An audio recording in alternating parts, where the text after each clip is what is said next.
যদি আপনার ছাগলের শিং ভেঙে যায় তাহলে আপনি কিভাবে চিকিৎসা করবেন, এবং শিং ভেঙে যাওয়ার পর ওইখানে কিন্তু যদি আপনি 5-6 দিন চিকিৎসা না করেন, অ্যান্টিসেপ্টিক ব্যবহার না করেন এবং সালফাবেট পাউডার যদি না দেন, তাহলে আপনার ওইখানে পোকা পর্যন্ত হতে পারে।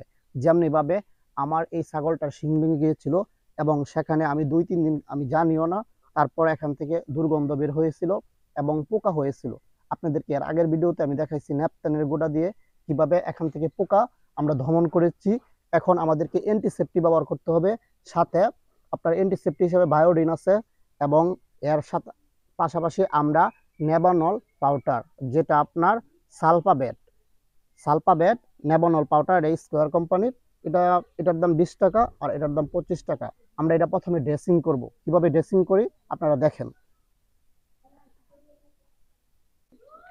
তো বন্ধুরা, আপনারা যদি জুম করেন, এই যে দেখেন এখান থেকে আমার এই ছাগলের শিংটা ভেঙে গিয়েছিল, এরকম কুকরানো হয়েছিল, যেহেতু হরিয়ানি ছাগলের শিংগুলি একটু বেঁকানো থাকে।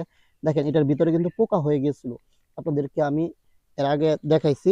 এবং আপনি কি করবেন, এটার মধ্যে হালকা বায়োডিন নেবেন, কিভাবে তুলার মধ্যে বায়োডিন নেবেন, কারণ যদি ভালো করে ড্রেসিং না করেন তাহলে এই জায়গায় কিন্তু পোকা হবে। যেমনিভাবে এটার পোকা হয়েছিল এভাবে ড্রেসিং করে দিবেন সুন্দর করে। আর যদি ভিতরে ক্ষতস্থান হয় তাহলে কি করবেন, আপনাদেরকে আরেকটা সিস্টেম শিখিয়ে দেয়, কারণ ভিতর থেকে পোকা বার করানোর সবচেয়ে নিনজা টেকনিক হয়েছে আপনার এরকম স্প্রে। যেভাবে যখন আপনি স্প্রে করবেন ভিতর থেকে পোকা মানে দ্রুত বের হয়ে আসে। আমি দেখছি প্রথমে ন্যাপথালিনের গোটা দেওয়ার পর আমরা এটা দিয়ে পোকা বের করেছি। যেভাবে সুন্দর করে আমরা ধরছি, ধরার পর ক্ষতস্থানে যখন আমরা এভাবে স্প্রে মারছি, এভাবে যখন আমরা স্প্রে করছি, দুইজনে সুন্দর করে ধরবেন।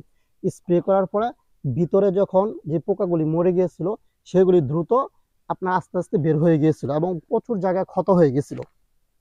তো আমরা আবার এটা একটু সুন্দর করে ড্রেসিং করে দিব, এখানে পর্যাপ্ত বায়োডিন দিয়ে দিব। দেখেন এখানে কিন্তু অনেক জায়গায় ক্ষত হয়ে গেছিল।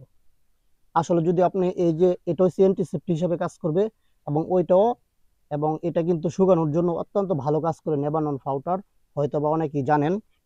তো আমরা এখানে নেবানল পাউডার দিয়ে দিব। তো বন্ধুরা, এটা আপনার এভাবে দুইটা প্রথমে বায়োডিন দিয়ে নেবানল পাউডারটা দিলে সুন্দর করে বসবে, না কিন্তু নেবানল পাউডার পড়ে যায়। এই যে এখন হালকা আরেক ফুটা নেবানল পাউডার দিয়ে দিব আমরা, বায়োডিন দিয়ে দিব। পড়ে যায় মনে করেন ভিজা থাকলে, আর এখান থেকে দুর্গন্ধ বের হয়।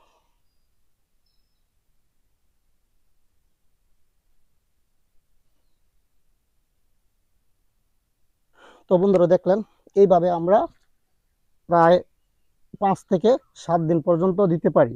যতদিন না শুকায় আমাদের এই চিকিৎসা চলতেই থাকবে।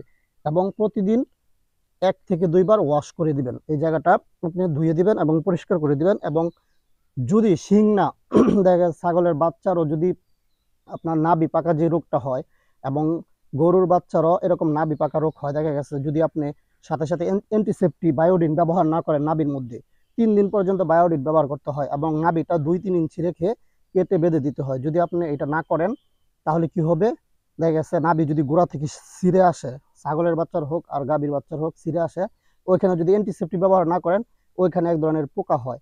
এই পোকাগুলো আপনি প্রথমে ড্রেসিং করবেন, আর যদি ড্রেসিং করতে নাও পারেন তাহলে আপনার যে পোকের গুটিগুলি আছে ওইটা দিয়ে যখন গুঁড়া করে আপনি দিবেন, দেখবেন পোকগুলি মারা যাবে। এবং এই যে এভাবে স্প্রে করলে আপনার পোকাগুলি ভিতর থেকে আলগা আস্তে বের হয়ে আসবে। সাথে অ্যান্টিসেপ্টিক ব্যবহার করবেন এবং এই নেবানল পাউডার ব্যবহার করলে আপনারা দেখবেন এই পোকাগুলি মারা যায়। এবং এরকম যদি শিংও ভেঙে যায়, আপনি যদি এইভাবে চিকিৎসা করেন 6 থেকে 7 দিনের মাথায় ইনশাল্লাহ সবকিছু ঠিক হয়ে যাবে। বন্ধুরা, যদি আমাদের ভিডিওটা আপনাদের কোনো উপকারে এসে থাকে এবং এই বিষয়ে যদি আপনার কোনো পরামর্শ দরকার হয়, অবশ্যই ভিডিওর নিচে কমেন্ট করবেন। এবং ছাগল, গরু এবং খামার রিলেটেড যে কোনো প্রশ্ন আমাদের ভিডিওর নিচে করতে পারেন। তো সবাই ভালো থাকবেন, সুস্থ থাকবেন। এবং এখনো যারা আমাদের খামার টিভি ফেসবুক পেজটি ফলো করেন নাই, অবশ্যই ফলো করে রাখবেন। এবং যারা ইউটিউব চ্যানেল থেকে আমাদের ভিডিওটা দেখছেন, অবশ্যই আমাদের এই চ্যানেলটা সাবস্ক্রাইব করে পাশেই থাকবেন। সবার জন্য সুস্বাস্থ্য এবং মঙ্গল কামনা রেখে আমি আমার ভিডিওটি এখানে শেষ করছি। আল্লাহ হাফেজ।